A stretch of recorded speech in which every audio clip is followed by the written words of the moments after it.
আমরা সবাই জীবনে বড় পরিবর্তন চাই তাই না? দারুণ কিছু অর্জন করতে চাই, কিন্তু প্রায়শই ওই লক্ষ্যের বিশালতা দেখে আমরা কেমন যেন থমকে যাই। একদম।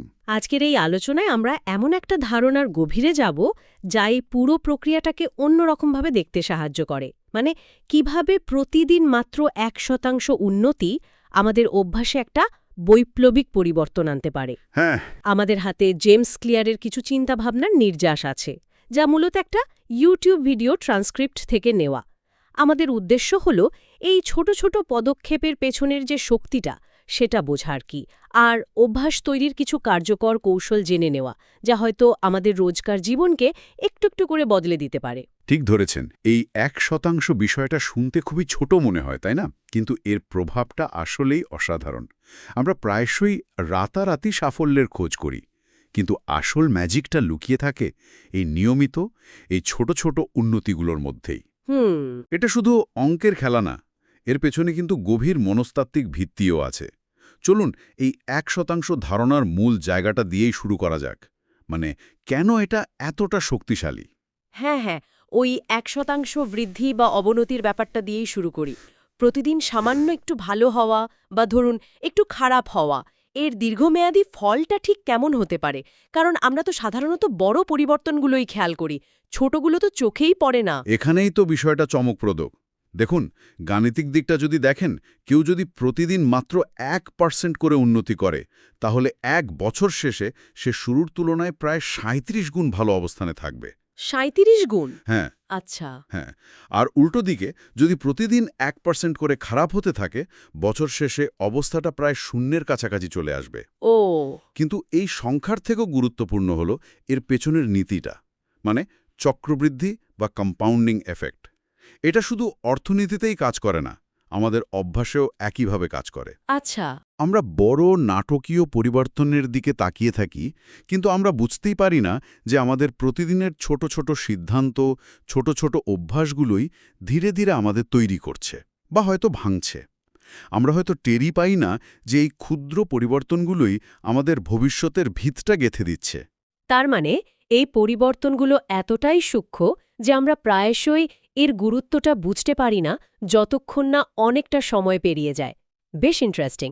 আচ্ছা, এই অভ্যাসগুলো গড়ে তোলার জন্য জেমস ক্লিয়ার যে 4টে ধাপের কথা বলেছেন: 1. লক্ষ্য করা মানে নোটিসিং, 2. চাওয়া বা ওয়ান্টিং, 3. করা বা ডুইং, আর 4. পছন্দ করা বা লাইকিং।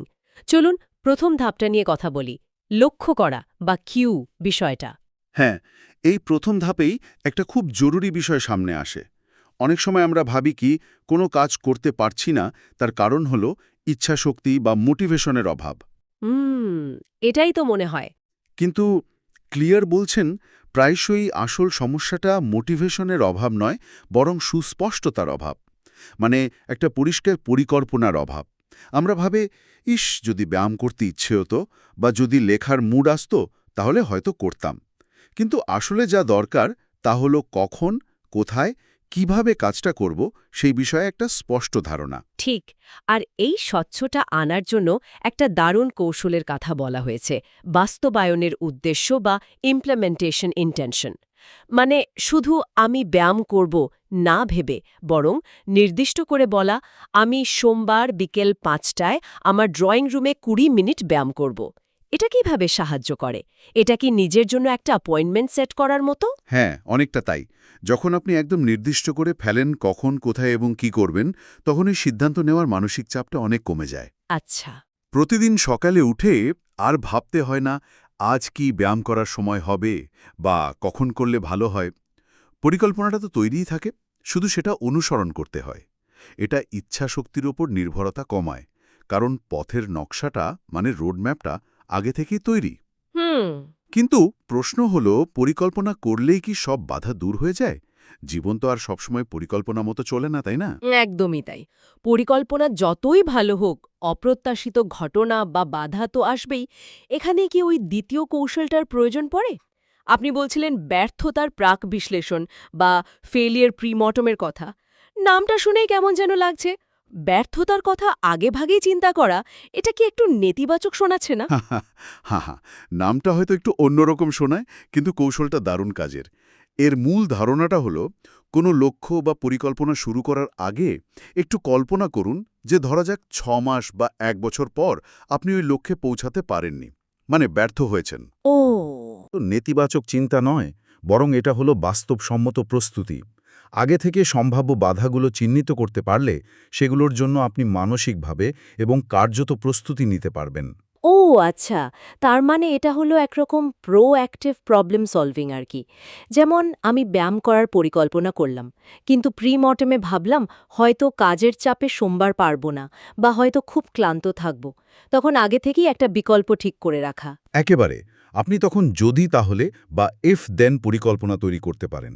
যেমন, যদি সোমবার বিকাল 5টায় ব্যায়াম করতে না পারি কাজের চাপে, তাহলে মঙ্গলবার সকাল 7টায় 15 মিনিটের জন্য করব। বাহ! অথবা যদি বাইরে বৃষ্টি হয় এবং দৌড়াতে যেতে না পারি, তাহলে ঘরেই স্ট্রেচিং বা যোগা করব। মানে এইভাবে অপ্রত্যাশিত ঘটনার জন্য তৈরি থাকলে পথ থেকে পুরোপুরি ছিটকে যাওয়ার সম্ভাবনা অনেক কমে যায়। এটা আপনার পরিকল্পনাকে আরও শক্তিশালী এবং বাস্তবসম্মত করে তোলে। দারুণ কার্যকরী মনে হচ্ছে। তাহলে প্রথম ধাপে আমরা অভ্যাসটাকে স্পষ্ট করলাম এবং পরিকল্পনাকে আরও দৃঢ় করলাম। এবার দ্বিতীয় ধাপে আসা যাক, চাওয়া বা ওয়ান্টিং, মানে ক্রেভিং। এখানে তো পরিবেশের ভূমিকার কথা বলা হয়েছে, তাই না? হ্যাঁ, এবং এটা খুবই গুরুত্বপূর্ণ একটা দিক। আমাদের অনেক আকাঙ্ক্ষা বা ইচ্ছা কিন্তু তৈরি হয় আমাদের চারপাশের পরিবেশ দেখেই। যা আমাদের চোখের সামনে থাকে, যা সহজলভ্য মনে হয়, যা দেখি অন্যেরা করছে, সেটাই আমরা প্রায়শই চাইতে শুরু করি।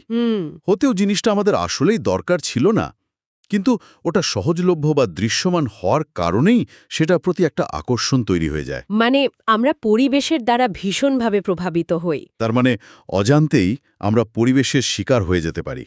তাহলে উপায় কি? ক্লিয়ার বলছেন, পরিবেশের শিকার না হয়ে বরং এর স্থপতি হতে হবে। অর্থাৎ সচেতনভাবে নিজের চারপাশটাকে এমনভাবে সাজাতে হবে যেন ভালো অভ্যাসগুলো সহজ এবং আকর্ষণীয় মনে হয়, ঠিক। আর খারাপ অভ্যাসগুলো কঠিন এবং চোখের আড়ালে চলে যায়। উদাহরণগুলো বেশ মজার ছিল। গিটারটা লিভিং রুমের মাঝখানে রাখা যাতে বাজানোর কথা মনে পড়ে, অথবা বইটার বালিশের উপর রেখে দেওয়া। ঠিক তাই। ভালো অভ্যাসটাকে যতটা সম্ভব দৃশ্যমান এবং সহজলভ্য করে তুলতে হবে। ধরুন, আপনি স্বাস্থ্যকর খাবার খেতে চান, তাহলে ফলমূল টেবিলের উপর সুন্দর করে সাজিয়ে রাখুন, আর অস্বাস্থ্যকর স্ন্যাক্সগুলো ওগুলো ক্যাবিনেটের পেছনে বা চোখের আড়ালে কোথাও রাখুন। হ্যাঁ, ঠিক। আবার ধরুন, আপনি অফিসের পর জিমে যেতে চান, তাহলে সকালে বের হওয়ার সময় জিমের ব্যাগ গুছিয়ে গাড়িতে বা দরজার কাছে রেখে দিন। এই ছোট ছোট পরিবর্তনগুলো অভ্যাসে ঢোকাটা অনেক সহজ করে দেয়। কারণ ইচ্ছাশক্তি, বুঝলেন তো, এটা একটা সীমিত সম্পদ। আপনি প্রতিদিন পরিবেশের বিরুদ্ধে লড়াই করে জিততে পারবেন না। বুদ্ধিমানের কাজ হল পরিবেশকে নিজের পক্ষে নিয়ে আসা। এটা খুবই সত্যি কথা। একটা প্রতিকূল পরিবেশে ভালো অভ্যাস ধরে রাখাটা রীতিমতো যুদ্ধের মতো লাগে। ইচ্ছাশক্তি দিয়ে হয়তো কয়েকদিন পারা যায়, কিন্তু লম্বা সময় ধরে টিকে থাকাটা সত্যি কঠিন। তাহলে পরিবেশ ডিজাইন করাটা হলো দ্বিতীয় ধাপের মূল কথা। বেশ, এরপর আসছে তৃতীয় ধাপ, করা বা ডুইং, মানে রেসপন্স। এখানে জোর দেওয়া হয়েছে পুনরাবৃত্তির ওপর, তাই না? Reps in.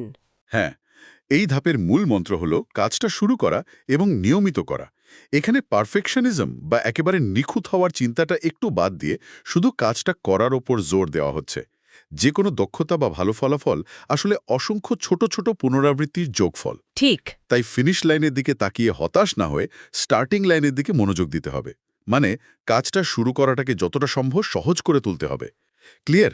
এখানে 2 মিনিট রুলের কথা বলেন। ও হ্যাঁ, 2 মিনিট রুল। সেটাকে এমনভাবে ছোট করতে হবে যেন 2 মিনিটের মধ্যেই করা যায়। যেমন, প্রতিদিন রাতে একটা বই পড়ব এটা না ভেবে শুরুটা হতে পারে প্রতিদিন রাতে 1 পাতা বই পড়ব।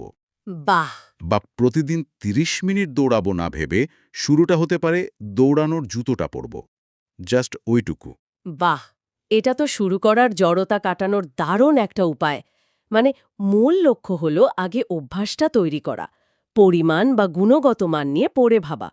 একবার কাজটা শুরু করার অভ্যাস হয়ে গেলে তখন ধীরে ধীরে সময় বা পরিমাণ বাড়ানো যেতেই পারে। একদম।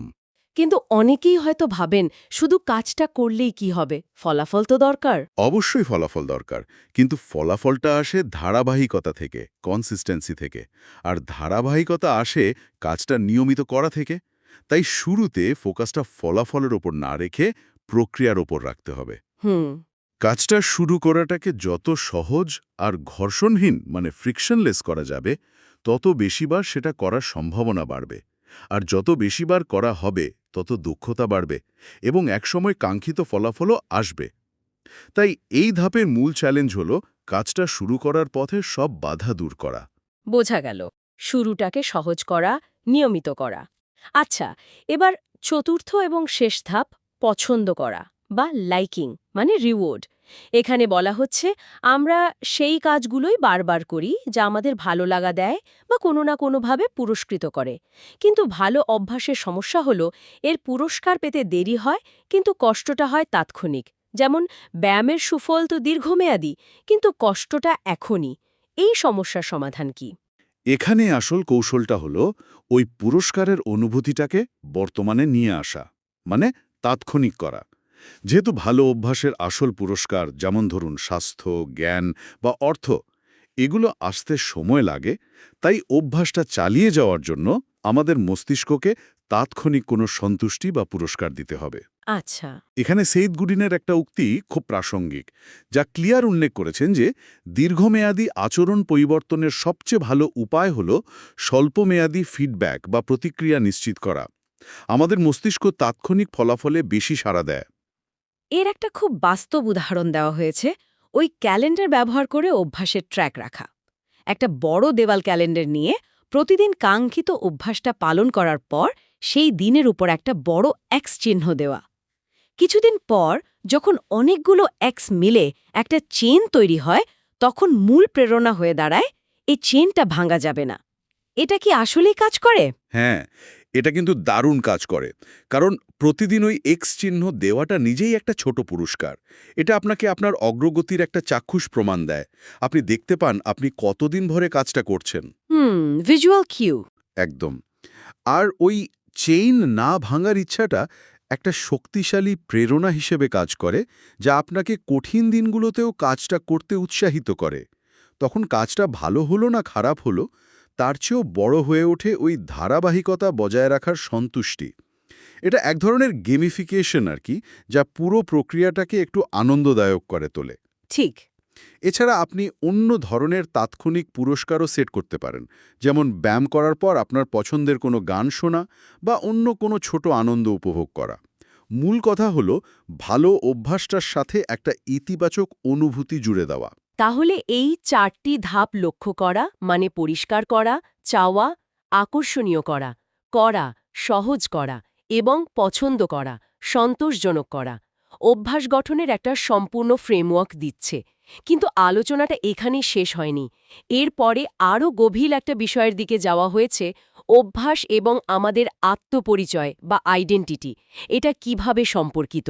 এটাই সম্ভবত পুরো আলোচনার সবচেয়ে শক্তিশালী এবং মূল ধারণা। অভ্যাস শুধু আমাদের ফলাফলকে প্রভাবিত করে না, যেমন ওজন কমানো, টাকা জমানো বা নতুন ভাষা শেখা। হুম। তার চেয়েও গভীর স্তরে অভ্যাস ধীরে ধীরে আমাদের আত্মবিশ্বাস এবং আত্মপরিচয়কে গড়ে তোলে বা বদলে দেয়। আমরা যা নিয়মিত করি সেটাই ধীরে ধীরে আমাদের বিশ্বাসের অংশ হয়ে যায়, আমাদের পরিচয়ের অংশ হয়ে যায়। এটা একটু বুঝিয়ে বলবেন, মানে কাজ আর পরিচয়ের মধ্যে সম্পর্কটা ঠিক কেমন? উদাহরণ হিসেবে ওই চার্চে যাওয়া বা ভাষা শেখার কথা বলা হয়েছিল। হ্যাঁ, ধরুন কেউ যদি টানা ২০ বছর প্রতি রবিবার নিয়ম করে চার্চে যান, তাহলে তিনি শুধু চার্চে যাচ্ছেন না, তিনি অবচেতনভাবে নিজেকে একজন ধার্মিক ব্যক্তি হিসাবে বিশ্বাস করতে শুরু করেন। এটা তার পরিচয়ের অংশ হয়ে যায়। আচ্ছা। একইভাবে কেউ যদি প্রতি সপ্তাহে কয়েকবার নিয়ম করে লেখেন, তিনি শুধু লিখছেন না, তিনি নিজেকে একজন লেখক হিসাবে ভাবতে শুরু করেন। আমাদের প্রতিটি কাজ, প্রতিটি অভ্যাস হলো আমরা নিজেদের সম্পর্কে যে বিশ্বাস পোষণ করি তার পক্ষে এক একটা প্রমাণ। তার মানে প্রতিটি অভ্যাস পালন করার মাধ্যমে আমরা আসলে নিজেদের কাছেই প্রমাণ করছি যে আমরা ওই নির্দিষ্ট ধরনের মানুষ। যেমন প্রতিবার ব্যায়াম করে আমি প্রমাণ করছি যে আমি একজন স্বাস্থ্য সচেতন ব্যক্তি। একেবারে। ক্লিয়ার্স বলছেন, প্রতিটি কাজ হলো আপনার কাঙ্ক্ষিত পরিচয়ের পক্ষে দেওয়া এক একটি ভোট। Vote interesting. হ্যাঁ, ভোট। আপনি যতবার একটা ভালো অভ্যাস পালন করেন, যেমন স্বাস্থ্যকর খাবার খাওয়া, বই পড়া, ব্যায়াম করা, আপনি ততবার আপনার কাঙ্ক্ষিত পরিচয়ের স্বাস্থ্যবান ব্যক্তি, জ্ঞানী ব্যক্তি, ফিট ব্যক্তির পক্ষে একটা করে ভোট দিচ্ছেন। সময়ের সাথে সাথে এই ভোটগুলো জমতে থাকে এবং আপনার সেই পরিচয় সম্পর্কিত বিশ্বাস আর আত্মবিশ্বাসকে দৃঢ় করে তোলে। বাহ। এখানে গুরুত্বপূর্ণ বিষয় হলো নিখুঁত হওয়ার দরকার নেই। একদিন হয়তো ভোটটা অন্যদিকে পড়ল, মানে অভ্যাসটা পালন হলো না, কিন্তু যদি বেশিরভাগ ভোট সঠিক দিকে যায় তাহলে সামগ্রিকভাবে আপনি সেই পরিচয়ের দিকেই এগিয়ে যাবেন। তাহলে ফোকাস আসলে কাজের ফলাফলের উপর না রেখে, যেমন একটা বই শেষ করা বা একটা ম্যারাথন দৌড়ানো, বরং সেই কাজের মাধ্যমে যে পরিচয়টা গড়ে উঠছে সেটার উপর রাখা উচিত, যেমন একজন পাঠক বা একজন দৌড়বিদ হওয়া। একদম। কারণ পরিচয়ের পরিবর্তনটাই হলো সবচেয়ে স্থায়ী পরিবর্তন। যখন আপনার লক্ষ্য হয় বই পড়া, তখন পড়া শেষ হলে লক্ষ্যও শেষ। কিন্তু যখন আপনার লক্ষ্য হয় একজন পাঠক হওয়া, তখন এটা একটা চলমান প্রক্রিয়া, আপনার জীবনযাপনের অংশ। ঠিক। তখন বই পড়াটা আর কোনো কাজ থাকে না, এটা আপনার পরিচয়েরই প্রকাশ হয়ে দাঁড়ায়। কোনো কিছু হয়ে ওঠার পথ হলো সেই কাজটি নিয়মিত করা। প্রতিবার যখন কেউ লেখার অভ্যাস করেন, তিনি আসলে একজন লেখক হচ্ছেন। অভ্যাস শুধু ওজন কমানো, টাকা জমানো বা স্ট্রেস কমানোর মতো বাহ্যিক সাফল্যের পথ নয়, এটা আমাদের ভেতরের পরিবর্তনের পথ, নতুন পরিচয় অর্জনের পথ, আত্মবিশ্বাস বাড়ানোর পথ। আমাদের নিজেদের সম্পর্কে যে গভীরতম বিশ্বাসগুলো আছে, সেগুলো এভাবেই তৈরি হয়, ছোট ছোট ধারাবাহিক কাজের মাধ্যমে। অসাধারণ। তাহলে পুরো আলোচনাটাকে যদি এক জায়গায় আনি, আমরা দেখলাম যে প্রতিদিনের আপাতদৃষ্টিতে ক্ষুদ্র 1% উন্নতি দীর্ঘমেয়াদে বিশাল পার্থক্য করে দিতে পারে। অভ্যাস তৈরির জন্য 4টি ধাপ রয়েছে। পরিবেশ এবং পরিকল্পনা দিয়ে অভ্যাসটাকে স্পষ্ট এবং আকর্ষণীয় করা, মানে লক্ষ্য করা আর চাওয়া। হ্যাঁ, শুরু করাটাকে একদম সহজ করে দেওয়া, মানে করা, এবং কাজটি করার পর তাৎক্ষণিক সন্তুষ্টি বা পুরস্কারের ব্যবস্থা করা, মানে পছন্দ করা। ঠিক। আর সবশেষে এবং সম্ভবত সবচেয়ে গুরুত্বপূর্ণভাবে, এই অভ্যাসগুলো শুধু আমাদের বাইরের অর্জন নয়, বরং ভেতরে ভেতরে আমাদের আত্মপরিচয়কেও ধীরে ধীরে বদলে দেয়। প্রতিটি ভালো অভ্যাস যেন আমাদের কাঙ্ক্ষিত ভবিষ্যতের আমির পক্ষে দেওয়া একটা ভোট। ঠিক তাই। আর এই পুরো যাত্রায় মূল চালিকা শক্তি হল ধারাবাহিকতা এবং প্রক্রিয়াটাকে নিজের জন্য যতটা সম্ভব উপভোগ্য করে তোলা। পারফেকশনের পেছনে না ছুটে ছোট ছোট পদক্ষেপে এগিয়ে যাওয়া এবং নিজের প্রতি একটু সদয় থাকা। আজকের আলোচনার পর একটা প্রশ্ন হয়তো আমরা নিজেদের করতে পারি, যা আমার কাঙ্ক্ষিত ভবিষ্যতের পরিচয়ের দিকে প্রথম ভোট হিসেবে কাজ করবে। সেই ছোট্ট পদক্ষেপটা কি হতে পারে, যা হয়তো আজ নগণ্য মনে হলেও সময়ের সাথে সাথে একটা বড় পরিবর্তনের সূচনা করতে পারে? সত্যি ভাবনার বিষয়। এমন একটা ছোট পদক্ষেপ খুঁজে বের করা, যা ভবিষ্যতের বড় স্বপ্নের দিকে প্রথম ইটটা গেঁথে দেবে। দারুণ একটা চিন্তা দিয়ে আজকের আলোচনা শেষ হলো। এখানেই আজকের মতো ইতি টানছি।